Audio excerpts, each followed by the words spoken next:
Hello everyone, कैसे हो सभी लोग। मैं हूं आपका वास्तव भैया और आप सभी का स्वागत है रैंक प्लस पे।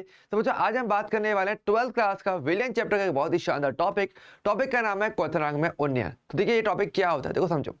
अब यहाँ पर हम बात करने वाले हैं कि क्वथनांक में उन्नयन क्या होता है। उन्नयन का मतलब पहले समझो। उन्नयन का मतलब बेसिकली होता है वृद्धि होना। यानी कि नॉर्मली हमारे पास हम जानते हैं कि जो द्रव है वो जिस ताप पर उबल रहा होता है उसको क्वथनांक कहलाया जाता है। लेकिन यहाँ पर हमारा पर्पस ये है कि हम कुछ ऐसा करें कि वो जो द्रव है उसका क्वथनांक नॉर्मल से ज़्यादा हो जाए। अब ऐसा कैसे होता है तो उसको थोड़ा डायग्राम से समझते हैं तो आपको ये टॉपिक बहुत अच्छे तरीके से क्लियर हो जाएगा। तो देखिए, जैसे कि हमारे पास क्या है, हमारे पास एक बीकर है जिसको हमने ऊपर से इस तरीके से कवर किया हुआ, से बंद किया हुआ है। ठीक है, अब इसके अंदर क्या भरा हुआ है, इसके अंदर मैंने बेसिकली एक वाष्पशील द्रव को भरा हुआ है। वाष्पशील द्रव क्यों? एक ऐसा द्रव जो कि बहुत इजीली कमरे के तापरिक द्रव से गैस अवस्था में जा सके। ठीक है, तो जैसे कि मान लो मैंने यहाँ पे एक वाष्पशील द्रव भरा हुआ है, ये हमारा वाष्पशील द्रव हो गया। ठीक है, अब देखो नॉर्मल कंडीशन ये रहेगी। अब जब तक मैं ये नॉर्मल कंडीशन है, मतलब कि यहाँ पे ये आदर्श स्थिति है, शुद्ध आपका विलायक या शुद्ध द्रव इसको आप कह सकते हो। ये क्या मेरा एक वाष्पशील द्रव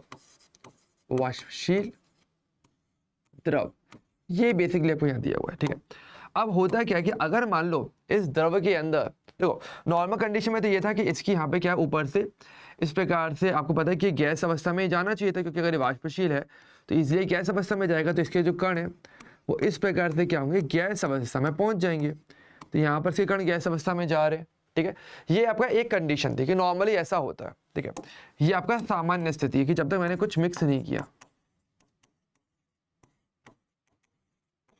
सामान्य स्थिति।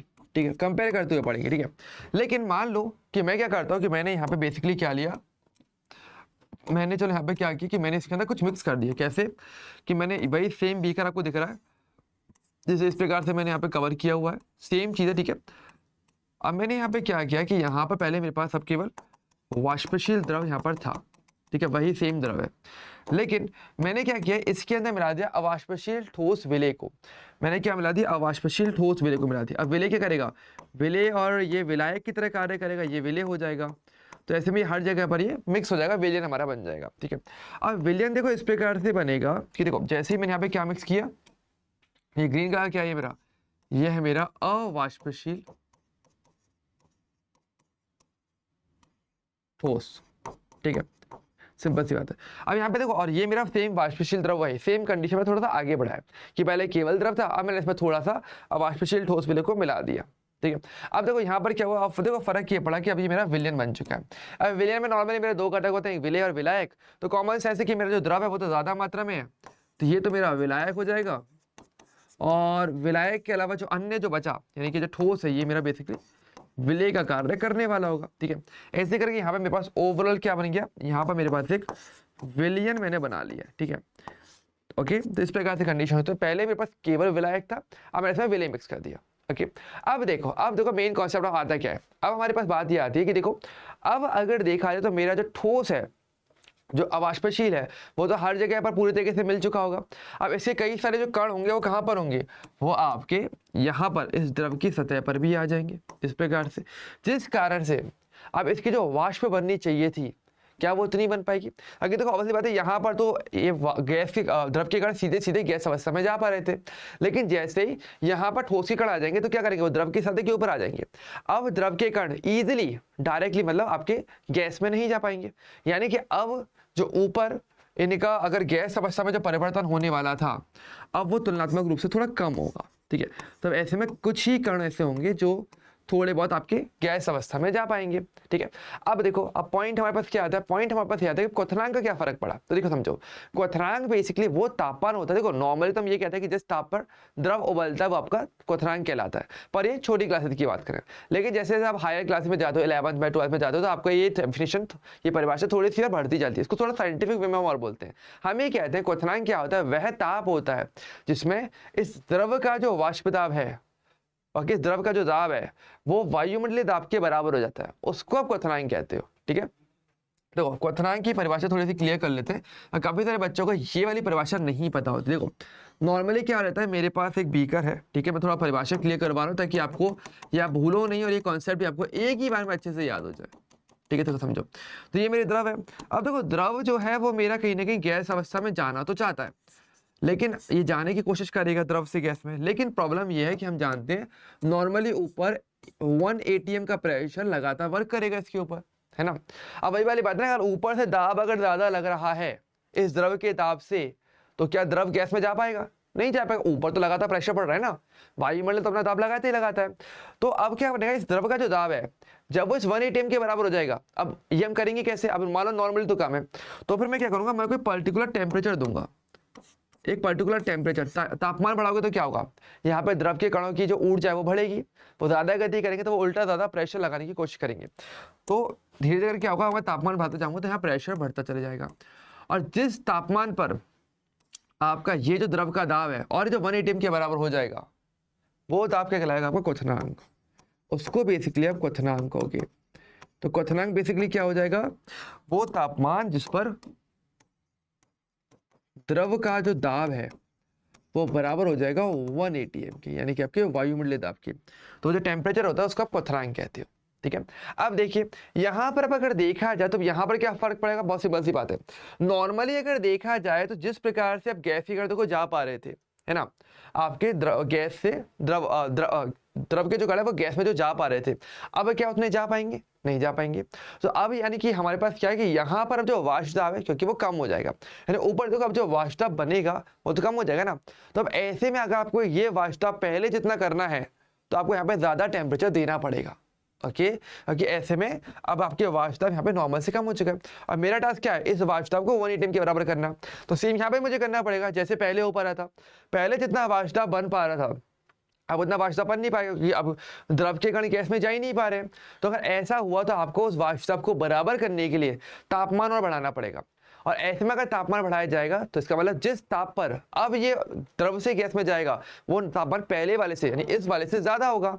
तो इसको क्या बोलोगे आप, क्वथनांक में उन्नयन। क्योंकि जिस ताप पे उबलेगा या जिस ताप पे आपका द्रव गैस में जाने वाला है वो तो आपका क्वथनांक हो गया, ठीक है। तो अब यहाँ पर मुझे इसको गैस में बदलने के लिए मुझे ज्यादा टेम्परेचर देना पड़ेगा, ओके। और इसी को आप क्वथनांक में वृद्धि करना कहोगे, यानी कि क्वथनांक में उन्नयन कहोगे, ठीक है। तो इसको हम ऐसे लिख सकते हैं अगर हम लिखना चाहें तो, ठीक है। इसको हम कैसे लिख सकते हैं, इसको हम इस प्रकार से लिख सकते हैं कि हम यहाँ पे तो बहुत ही सिंपल सी बात है, आप इसको ऐसे लिखोगे कि अवाष्पशील ठोस विलय को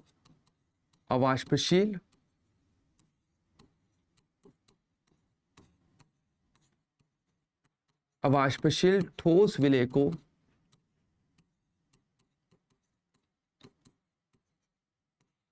वाष्पशील द्रव जो कि विलायक का कार्य करने वाला है, ठीक है। तो वाष्पशील द्रव विलायक में मिलाने पर विलयन का वाष्प दाब कम हो जाता है। जैसे कि हमने देखा था वो कम हो जाएगा कि ऊपर तो क्या विलय के कण आ जाएंगे, तो हमारा जो द्रव है वो गैस में जा ही नहीं पाएगा, तो विलयन का वाष्प दाब तो कम हो गया, ठीक है। अब ऐसे में हम क्या बोलेंगे, अतः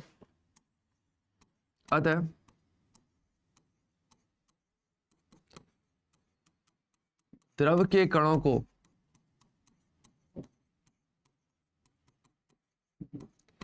गैस में बदलने के लिए हमें क्या करना पड़ता है, ताप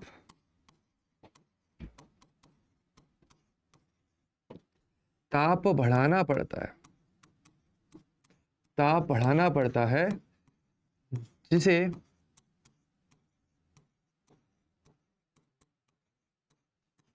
जिसे क्वथनांक में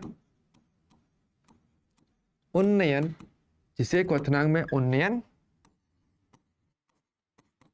कहते हैं, जिसे आप क्या बोलते हो, जिसे आप क्वथनांक में उन्नयन कहते हो, ठीक है। तो इस प्रकार से जो है बेसिकली क्वथनांक में जो उन्नयन है इसकी परिभाषा है। उन्नयन का मतलब वृद्धि होना, जिसके मैंने बताया। तो देखो अगर आपको केमिस्ट्री में वर्ड का मीनिंग पता रहेगा ना तो आप ऑटोमेटिक डेफिनेशन भी काफी अच्छे तरीके से बना सकते हो। इट्स नॉट लाइक कि आपको इसे पूरा याद करना नहीं, बेसिक डायग्राम का बेसिक कॉन्सेप्ट समझा और उसी से देखो हमने सारी डेफिनेशन लिख दी और यही परिभाषा होती है, ओके। अच्छा अब देखो बहुत ही सिंपल सी बात है, हम इसको ग्राफ से भी आप समझ सकते हो। कैसे, देखिए अगर ग्राफ की अगर बात करेंगे तो बहुत ध्यान से देखना। देखो ग्राफ में क्या क्या, देखो यहाँ पर बेसिकली हमारे पास ग्राफ बनाया गया है वाष्प दाब में और आपके ताप के बीच में, ठीक है। दो ग्राफ बनाए, देखो एक तो हमने बनाया केवल विलायक का, विलायक मतलब शुद्ध विलायक जिसमें हमने कुछ मिक्स नहीं किया था, पहली वाली कंडीशन, और दूसरी वाले में विलयन का ग्राफ है। अब देखो अगर हम बात करें किसी भी तापमान पर तो कुछ ना कुछ वाष्प दाब तो बनेगी। तो देखो ये ऊपर तो देखो विलायक है और नीचे क्या है मेरा विलयन है, और बिल्कुल सही बात भी है, क्योंकि देखो विलायक का दाब ज्यादा था, अगर आपको डायग्राम याद तो क्या था, विलायक का दाब तो ज्यादा गैस बन रही थी, तो यहाँ पे वाष्प दाब ज्यादा बनेगा, विलयन का वाष्प दाब तो कम बनेगा, क्या वाष्प कम बन रही है, तो इसका जो ग्राफ है विलयन का तो नीचे की तरफ बना है, बिल्कुल सही। अब हम जैसे तापमान देखो बढ़ाते जा रहे हैं, यहाँ पे क्या तापमान बढ़ा रहे हो तो धीरे करके तो आपका वाष्प दाब बढ़ेगा, तो ग्राफ ऊपर की ओर बढ़ रहा है, और जिस तापमान पे जिस पर्टिकुलर टेम्परेचर पे इसका जो दाब है वो 180 एम के बराबर हो जाएगा, वो क्या कहला जाएगा, क्वथनांक कहला जाएगा। तो ग्राफ यहाँ पे क्रॉस किया तो ये क्या आपका विलायक का क्वथनांक, यहाँ पे देखो क्लियर लिखा हुआ है, ठीक है। और विलयन के लिए देखो अवश्य बात है, इस ग्राफ को मुझे और आगे बढ़ाना पड़ेगा, आगे इस पर्टिकुलर टेम्परेचर तक, तो इस पर्टिकुलर टेम्परेचर तक की बात करेंगे तो ये केवल यहीं तक पहुंचा है, पर मुझे तो 180 के बराबर करना पड़ेगा ना, क्योंकि वाष्प दाब कम है, तो ऐसे में देखो यहाँ पर मुझे यहाँ तक तापमान बढ़ाना पड़ेगा, और ये हो गया टीवी, ये क्या हो जाएगा आपका विलयन का क्वथनांक। और आप क्लियरली देख सकते हो, देखो विलायक का क्वथनांक टीबी नॉट है और विलयन का क्वथनांक टीबी है, और आप होता है लेफ्ट से राइट जा रहे हो तो टेम्परेचर बढ़ रहा है, मतलब कि वैल्यू बढ़ रही है, तो टीबी ज्यादा है टीबी नॉट से, ठीक है। तो देखो यहाँ पर हम कुछ बातें इस ग्राफ से बहुत अच्छे तरीके से लिख सकते हैं जो काफी हेल्पफुल आपके लिए रह जाती है। कौन कौन सी, देखो पहली चीज तो यह कि विलयन का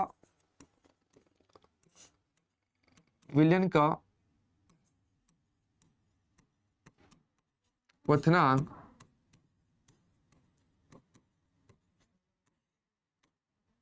विलायक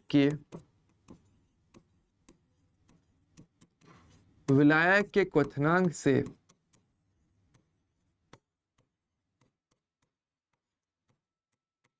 अधिक होता है। पहली चीज तो ये कि विलयन का जो क्वथनांक था हम क्लियरली देख सकते हैं विलायक से तो ज्यादा ही है, यानी कि हम क्या बोल सकते हैं कि TB is greater than TB naught. Okay देखो जैसे मैं बताया जो नॉट जो वर्ड है ये हमेशा शुद्ध अवस्था या मानक स्थितियों को प्रदर्शित करता है, तो हमारा विलायक जब तक हमने कुछ मिक्स नहीं किया था वो शुद्ध ही था, तो इससे टीबी नॉट लगाया गया, ठीक है। और उन्नयन क्या हो जाएगा, मतलब वृद्धि कितनी हुई, अंतर निकाल लो, वृद्धि के लिए क्या करोगे, जितना बढ़ गया है वो एक्स्ट्रा वृद्धि कितनी हुई है उसके लिए इन दोनों का आपको अंतर देखना पड़ेगा, तो जिसको डेल्टा टी भी कहते हैं, इसी का बोलते हैं क्वथनांक में उन्नयन। तो यानी कि अगर देखा जाए तो फिर हमारे पास जो क्वथनांक में उन्नयन कितने का हुआ, कितने की वृद्धि हुई, वो बेसिकली आपका कितना हो जाएगा, वो हो जाएगा आपका डेल्टा टीबी, और ये हो जाएगा आपका टीबी माइनस का टीबी नॉट, ज्यादा वाले में से कम वाले को माइनस कर दो, तो यहाँ पर जो है आपका जो फॉर्मूला निकल के आएगा, ठीक है। अच्छा बी क्या है यहाँ पे, बी बेसिकली बॉइलिंग पॉइंट यानी कि क्वथनांक को प्रदर्शित कर रहा है, तो ये कंफ्यूज मत रहा कि बी क्या आ रहा है, तो बी समझ जाना, बी का मतलब बेसिकली है बॉइलिंग पॉइंट, ये बॉइलिंग पॉइंट के लिए जिसको आप क्वथनांक ही कहते हो, ठीक है, तो उसी के दिखाने के लिए ये सिंबल यहाँ पे लगाया हुआ है, ठीक है। तो इस प्रकार से हम बात करते हैं यहाँ पे, ओके। अब यहाँ पे देखो आगे भी कॉन्सेप्ट आता है, आगे कॉन्सेप्ट क्या आता है कि देखो एक चीज बहुत सिंपल सी बात है कि हमारे पास या जितनी मात्रा में मैं विलय मिलाऊंगा उतना ही ज्यादा मेरा वाष्प कम होता चलेगा, सिंपल सी बात है, क्योंकि भाई ना जितनी ज्यादा विलय आएंगे उतनी ज्यादा जगह घेरने वाले होंगे, तो यानी कि और उतना ही ज्यादा मुझे क्वथनांक बढ़ाना पड़ेगा, क्योंकि अगर मुझे सेम वाष्प करना है तो मुझे बढ़ाना पड़ेगा, यानी क्वथनांक में जो उन्नयन होता है जितनी वृद्धि होने वाली है वो डिपेंड करेगा कि आपने कितनी मात्रा में यहाँ पे विलय के कण मिलाए होंगे, सिंपल सी बात, ओके। तो यहाँ पर हम एक दो बातें और लिख सकते हैं जो काफी ज्यादा हेल्पफुल है, जो आपके कॉम्पिटिटिव एग्जाम के अंदर काफी सही तरीके से पूछी भी जाती है, तो क्वेश्चन बनते हैं यहाँ पे, ठीक है। तो हम यहाँ पे एक कह सकते हैं कि आपके पास ये जो क्वथनांक में उन्नयन होता है बेसिकली समानुपाती होता है विलय की मात्रा पर, ठीक है। आप जितनी मात्रा में विलय मिलाओगे उस पर ये डिपेंड करेगा। और यहाँ पर फिर एक डेफिनेशन और भी आती है लिखी हुई कि ऐसे वो सभी गुणधर्म जो विलय की मात्रा पे डिपेंड करते हैं कि विलय के कणों की संख्या कितनी है, उसकी मात्रा कितनी है, उनको आप अणु संख्या गुणधर्म कहते हो, ठीक है। इसलिए हमारे पास ये जो क्वथनांक में जो उन्नयन है ये बेसिकली क्या होता है, ये अपना होता है अणु संख्या गुणधर्म।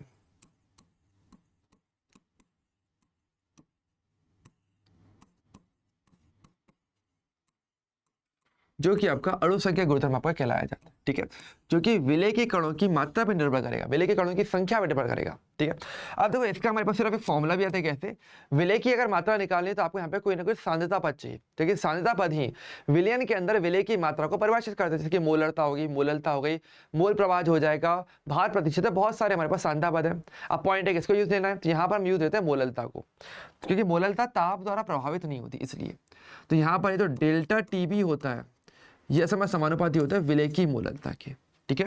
स्मॉल एम क्या है मेरे, स्मॉल एम बेसिकली क्या है, यह है मेरी विलय की मोललता, ठीक है। और अब ये बोले भैया हमने मोललता ही क्यों ली, मोललता इसलिए ली क्योंकि देखो अन्य किसी पद की बात करेंगे तो वो ज्यादातर ताप पर निर्भर करते हैं। तो यहाँ पर तो तापमान वैसे ही बदल रहा है, तो अगर तापमान बदलेगा तो भाई ये वैल्यू भी बदल जाएगी, तो आप एग्जैक्टली डेल्टा टी सही से पता नहीं कर पाओगे, इसलिए मोललता लेते हैं। वो ताप द्वारा अप्रभावित रहता है, इसलिए तापमान वो बदलता नहीं है। मोलरता, नॉर्मलता या भार प्रतिशत भार आयतन प्रतिशत जो होता है वो कहीं ना कहीं तापमान पर निर्भर करते हैं, इसलिए उनको यूज में नहीं लेना, ठीक है। और आपको पता है समानुपाती हटाओगे तो स्थिरांक लगाना पड़ेगा, मतलब तो डेल्टा टीबी इक्वल्स टू के बी एम होता है ये।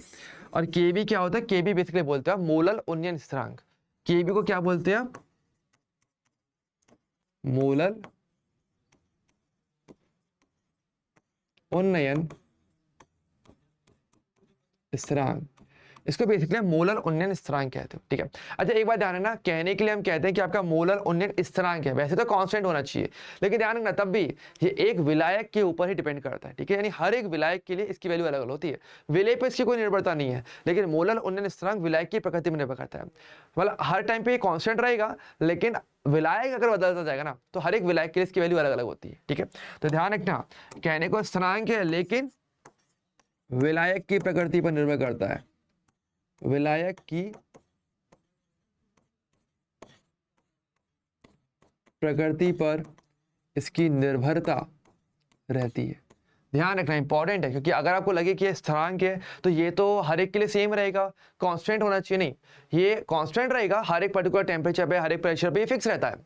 लेकिन अगर अलग अलग विलायक है तो उसकी वैल्यू अलग अलग, मतलब हर विलायक के लिए इसकी वैल्यू स्पेसिफिक होती है, इस प्रकार से याद रखना, ठीक है। हालांकि विलय का इस पर निर्भरता नहीं है, अगर सोचो कि विलय अलग अलग ले रहे हो तो के भी बदलेगा नहीं, ये विलायक के अकॉर्डिंग डिपेंड करता है कि जल होगा तो उसके लिए वैल्यू अलग होगी, बेंजीन है तो वैल्यू अलग होगी, अगर आप एथेनॉल लेते हो तो इसकी वैल्यू अलग होने वाली, ठीक है। तो हर एक के लिए इसकी वैल्यू अलग अलग होती चलती है। और फिर यहाँ से अब देखो ये फॉर्मूला काफी ज्यादा इंपॉर्टेंट है, क्योंकि यहाँ से फिर काफी अच्छे क्वेश्चंस आपके जो है बन जाते हैं आपके एग्जाम के अंदर, और ये डायरेक्टली पूछा जाता है, ठीक है। और काफी सिंपल सिंपल क्वेश्चन भी पूछे जाते हैं, जैसे चलो एक छोटा सा क्वेश्चन है, मैं अभी के पूछता रहा, मुझे कमेंट करके बताना, ओके। सिंपल क्वेश्चन, बहुत ध्यान सुनना। मेरा क्वेश्चन ये है कि अगर मान लो विलय की जो मोललता है, अगर वो प्रारंभ में अगर मान लो वो 2 मोलल का अगर आपका विलयन है, ठीक है, कुछ टाइम बाद हम इसमें थोड़ा सा चेंज करते हैं और उसकी जो मोललता है हमने थोड़ा और परिवर्तन किया, उसकी मोललता 2 से हमने 4 कर दी, यानी कि 2 गुनी मैंने इसकी मोललता कर दी है, ठीक है। तो ऐसे में अब मेरे पास केवी यानी कि मोलल उन्नयन स्थिरांक पर क्या प्रभाव पड़ेगा, नंबर 1 वो आधी हो जाएगी, नंबर 2 वो दुगनी हो जाएगी, नंबर 3 वो समान रहेगी, या नंबर 4 कल पूछ के बताएंगे।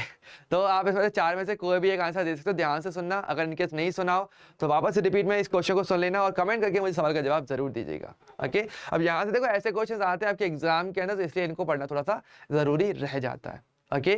सो बच्चों आज के सेशन में अगर बात करें तो इस वीडियो में मेरी तरफ से इतना ही, ये टॉपिक आपका यहीं पर समाप्त हो जाता है। तो बहुत ही शानदार टॉपिक है, सिंपल टॉपिक है, इसका थ्योरी भी आती है, कंसेप्ट भी है इसके अंदर कि भाई एक्चुअल में ऐसा क्यों हो पा रहा है, इसका रीजन भी इसके अंदर आता है, और साथ में फॉर्मूला भी इसके अंदर आता है। तो यहाँ से आपके पास क्वेश्चन एग्जाम के अंदर आते हैं, अगर आप जेई की तैयारी करें तो जेई में भी इसके क्वेश्चन आते हैं, और अगर आप नीट की तैयारी करें तो नीट में भी इसके क्वेश्चन बनते हैं, और इसके लिए इसकी थ्योरी और इसका फॉर्मूला अच्छे से प्रैक्टिस करना बहुत जरूरी है, ठीक है। और अगर आप एक्चुअल में तैयारी करने वाले हो, सीरियस तैयारी, एक क्वालिटी वाली स्टडी करना चाहते हो, तो आपके लिए कोर्सेज अवेलेबल हैं रैंक प्लस पे, तो आप उनको ज्वाइन कर सकते हैं, ठीक है। और कोर्सेज भी अगर देखा जाए तो उसकी प्राइस क्या है, तो 5999 से इसके कोर्स स्टार्ट हो रहे हैं। आप आराम से इस नंबर पे कॉल करके 9116300300 पे कॉल करके भी आराम से कोर्स के रिगार्डिंग जो भी क्वारीज है वो आप पूछ सकते हो।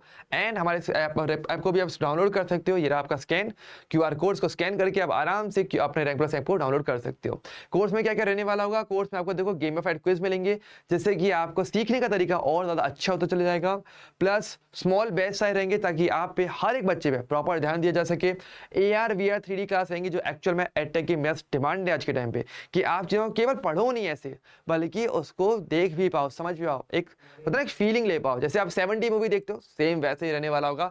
इसके अलावा DSA आपको मिलेंगे, डेली सेल्फ एनालाइजर, जो कि एक तरीके से DPP बोल लो या DSA कह लो, जिसमें आपको डेली बेसिस पे हर लेक्चर के 10 से 20 क्वेश्चन आपको दिए जाएंगे ताकि आपकी प्रैक्टिस रेगुलर बेसिस पे रहे। और साथ ही आपको मॉड्यूल्स भी मिलने वाले होंगे जिसमें थ्योरी भी रहेगी एंड आपके पास पूरे क्वेश्चन बैंक भी अच्छा उसी के अंदर रहने वाला होगा, और वो आपको घर पर भी दिया जाएगा। अगर आप हिंदी मीडियम के हो तो आपको सारा कंटेंट, सारी पढ़ाई आपकी हिंदी में कराई जाएगी, और अगर आप इंग्लिश मीडियम के हो तो सब कुछ आपको इंग्लिश में प्रोवाइड किया जाएगा। इसके अलावा लाइव क्लासेस सारी रहने वाली है, और पूरे साल भर जब तक आपका एग्जाम नहीं होता तब तक साल भर आपकी मेंटरशिप रहने वाली होगी, ताकि आप कभी भी भटको नहीं। ओके तो सारी चीज़ें आपको मिलने वाली है एक सिंगल पैकेज के अंदर, तो आप आराम से जाकर के एनरोल हो सकते हो रैंक प्लस के कोर्सेज पे। और कोई भी क्वारी अगेन जैसे वाला कोई भी डाउट आपको लगता है तो आप इस नंबर पे कॉल कर सकते हो 9116 300 300। ओके तो बच्चों आज के सेशन में मेरी तरफ से इतना ही। आई होप आपको मजा आया होगा, चीज़ें समझ में आएंगी, और जो सवाल मैंने आपसे पूछा उसका जवाब कमेंट करके जरूर बताएगा, और वीडियो कैसी लगी ये भी, और नेक्स्ट टॉपिक आप क्या चाहते हो वो भी आप मुझे कमेंट करके बता सकते हो। तो बच्चों इस सेशन में इतना ही, अब हम मिलेंगे किसी और सेशन में, तब तक के लिए bye bye and take care.